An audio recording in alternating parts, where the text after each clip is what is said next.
Bismillahirrahmanirrahim. Assalamualaikum warahmatullahi wabarakatuh. Alhamdulillahirrabbilalamin. Puji syukur kepada Allah subhanahu wa ta'ala. Shalawat dan salam kepada baginda Rasulullah sallallahu alaihi wasallam. Perkenalkan, nama saya Fadila Ramadan dengan NIM 22002095. Saya dari jurusan Administrasi Pendidikan, Fakultas Ilmu Pendidikan, Universitas Negeri Padang. Tujuan pembuatan video ini adalah untuk memenuhi tugas mata kuliah Kepemimpinan Pendidikan dengan dosen pengampu mata kuliah yaitu Dr. Hanif Al-Qadri MPD. Di video ini saya akan membahas materi mengenai faktor-faktor yang mempengaruhi kepemimpinan. Menurut Hersey and Blacker menuliskan terkait dengan formula yang mereka kembangkan bahwa gaya kepemimpinan menurut mereka pada dasarnya merupakan perwujudan dari 3 hal atau 3 komponen. 3 komponen tersebut yang pertama adalah pemimpin itu sendiri. Artinya si personal secara pribadi yang muncul dari dalam dirinya atau memang bawaan dia secara pribadi. Yang kedua, bawahan atau orang-orang yang akan dipimpinnya. Yang ketiga, persoalan situasi di mana proses kepemimpinan tersebut dilaksanakan atau diwujudkan. Komponen-komponen ini saling berkolaborasi satu sama lain. Artinya secara personal, yang namanya pemimpin itu tidak bisa berdiri sendiri. Keakuannya, kepintarannya, kecerdasannya, kemampuannya, bahwa seseorang sehebat apapun akan dipengaruhi oleh 3 hal yang tadi. Siapa dan seperti apa, serta bagaimana bawahan dan dalam kondisi dan situasi seperti apa pula ketika dia memimpin. Pimpinan pada kalau komponen pertama tadi adalah seseorang atau secara personal adalah orang yang mampu mempengaruhi orang lain atau sekelompok orang atau mereka yang ada di lingkungannya ketika bekerja, atau kelompok-kelompok tertentu yang memang ditujukan untuk diajak, dibawa, dan dipengaruhi untuk melakukan kerja secara maksimum yang telah ditetapkan sesuai dengan harapan, sesuai dengan keinginan, yang tujuan utamanya adalah untuk mencapai tujuan dari lembaga itu sendiri atau tujuan dari organisasi itu sendiri. Organisasi ini akan berjalan dengan baik dan akan bekerja seperti apa yang diharapkan jika pimpinannya memiliki kecakapan, mempunyai skill dalam bidangnya. Dan setiap pimpinan, setiap orang yang memimpin pasti memiliki keterampilan yang tidak sama atau memiliki perbedaan dalam keterampilannya. Maka akan muncul keterampilan-keterampilan yang berbeda. Inilah yang akan menjadi dinamika atau menjadi satu hal daya tarik. Setiap manusia memiliki daya tarik yang berbeda, maka keterampilan yang muncul pada diri manusia pun akan berbeda ketika memimpin. Misalnya keterampilan teknis, keterampilan manusiawi, dan keterampilan konseptual. Meski kadang-kadang secara teori ada kemiripan atau kesamaan, tapi pada saat teknis, si pemimpin melakukan dengan pemimpin yang berbeda, maka akan muncul kemampuan-kemampuan teknis, kemampuan-kemampuan manusiawi, kemampuan konseptual yang cenderung berbeda atau tidak sama. Kemudian, komponen yang kedua yaitu bawahan. Bawahan adalah orang atau sekelompok orang yang merupakan anggota dari satu perkumpulan, satu pengikut dari setiap lembaga atau organisasi yang mereka diberikan tugas, diberikan amanah, diberikan perintah, kemudian disepakati secara bersama untuk dilakukan atau dilaksanakan demi pencapaian tujuan organisasi. Dalam sebuah organisasi atau lembaga, bawahan biasanya memiliki peranan yang amat sangat strategis. Besar dan tumbuhnya sebuah lembaga tidak bisa dikatakan tergantung oleh pimpinannya, tapi biasanya besar dipengaruhi oleh bawahannya. Karena sukses atau tidaknya seorang pemimpin juga sangat bergantung kepada para pengikutnya. Siapa itu mereka? Mereka yang disebut sebagai bawahan, yaitu orang-orang yang dipengaruhi atau orang-orang yang diajak bekerja sama untuk melakukan pekerjaan demi mencapai tujuan dari organisasi. Oleh sebab itu, seorang pemimpin dituntut untuk lebih jauh mampu memilah, menyeleksi, memilih bawahan secermat mungkin untuk mencapai tujuan organisasi yang memerlukan orang-orang yang mempunyai visi, mempunyai pandangan yang sama, mempunyai kinerja yang tinggi, mengimbangi kapasitas dan skill kemampuan kita sebagai pimpinan. Maka proses menyeleksi pegawai biasanya merupakan faktor penentu. Terkadang bisa mudah, namun terkadang juga sulit. Hal ini tergantung kepada pimpinan yang memilah dan memilih. Faktor yang ketiga yaitu situasi. Adalah suatu keadaan di mana seorang pimpinan berusaha pada saat-saat tertentu mempengaruhi perilaku orang lain agar dapat, mau, setia, paham, dan sependapat dalam rangka mencapai tujuan bersama, yaitu tujuan dari lembaga. Materi selanjutnya yaitu bagaimana sih faktor-faktor yang mempengaruhi kepemimpinan seseorang. Ada beberapa pendapat ahli lain yaitu yang pertama pendapat Theodore Koski, yang kedua pendapat Thomas J. Leslie, yang ketiga James W. Mahoney. Ketiga ahli ini jika ditarik benang merahnya, mereka memandang kepemimpinan itu dipengaruhi oleh 3 lingkaran variabel.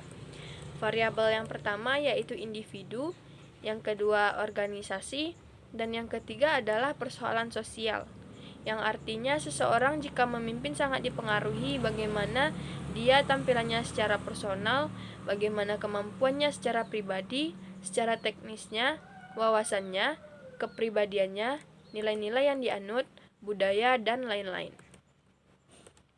Dan yang kedua, bagaimana si pemimpin ini mampu berada di tengah-tengah, mampu beradaptasi, mampu menjadi seorang mediator di dalam organisasinya, mampu memberikan perintah, mampu untuk menjadi seorang atasan, mampu menjadi seorang teman, mampu berkreasi atau seorang kreator. Artinya seorang pemimpin ini harus mampu mengelola secara keseluruhan. Minimal seperti konteks pengelolaan dalam organisasi yaitu planning, organizing, actuating, dan controlling. Selanjutnya yang ketiga adalah faktor sosial. Kekuatan seorang pemimpin atau leadershipnya seseorang, selain faktor personal pribadinya yang hebat, kemudian kemampuannya mengelola fungsi-fungsi manajemen tadi adalah kemampuan dia sebagai makhluk sosial. Dalam konteks sosial, bagaimana cara dia beradaptasi dari manusia ke manusia, karena lingkungan internal yang akan dihadapi adalah manusia.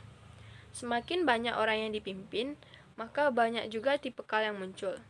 Tipikal kemampuan, tipikal kebiasaan, skill, budaya, tingkat pendidikan, bahasa. Lalu bagaimana pada akhirnya dia bisa masuk ke dalam semua kondisi yang berbeda ini. Dan itu tidaklah mudah, karena faktor sosial ini sangat mempengaruhi bagaimana seseorang akhirnya bisa beradaptasi.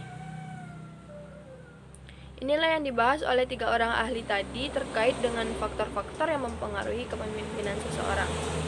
Sekarang kita coba melihat hampir semuanya kita bahas bahwa yang namanya faktor-faktor tersebut dibagi menjadi 2, yaitu faktor internal dan faktor eksternal.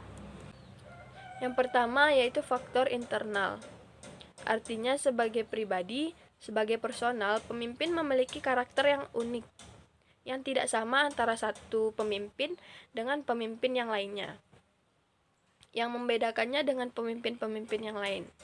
Jadi keunikan ini tentu saja berpengaruh kepada cara dia memandang, cara dia memutuskan, dan cara ia memimpin dan mengelola organisasinya.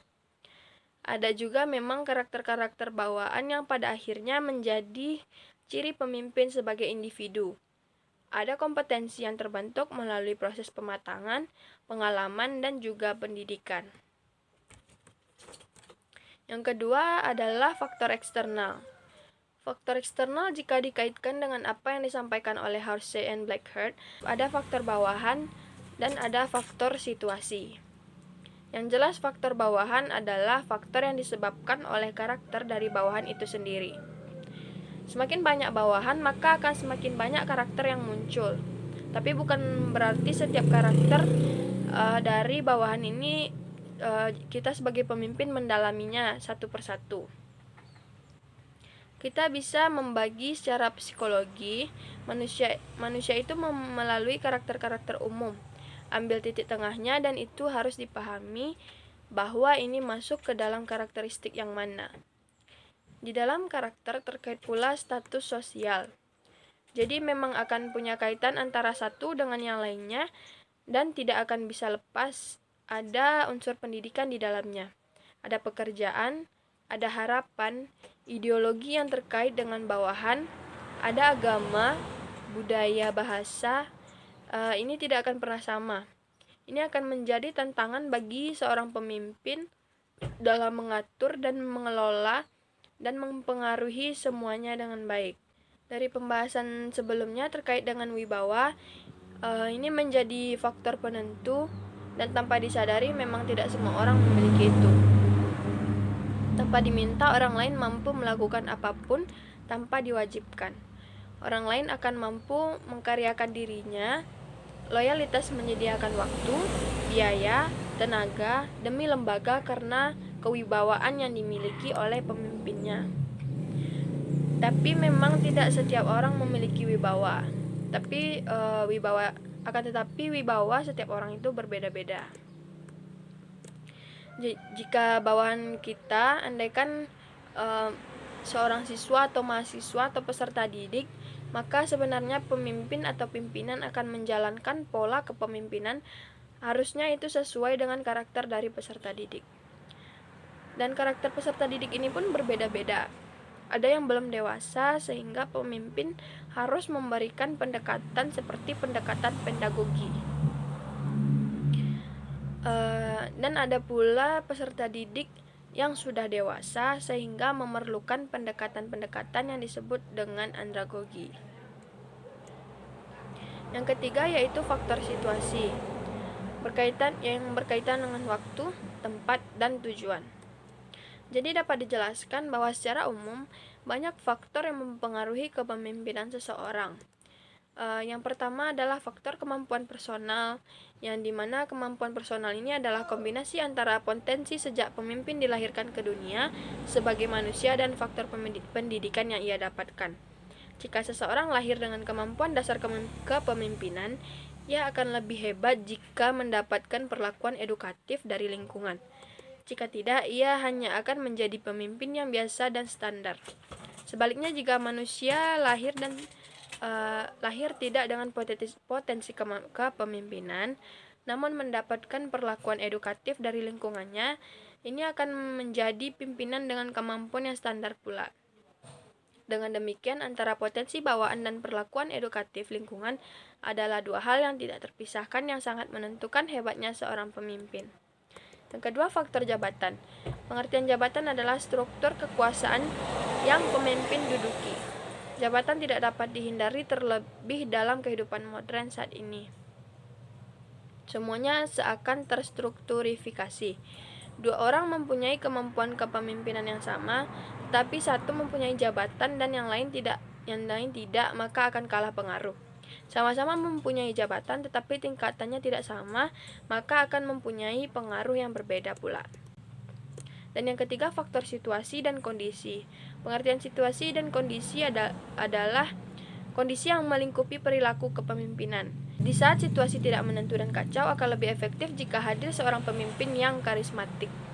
Jika kebutuhan organisasi adalah sulit untuk maju karena anggota organisasi yang tidak berkepribadian progresif, maka memerlukan pemimpin yang transformasional.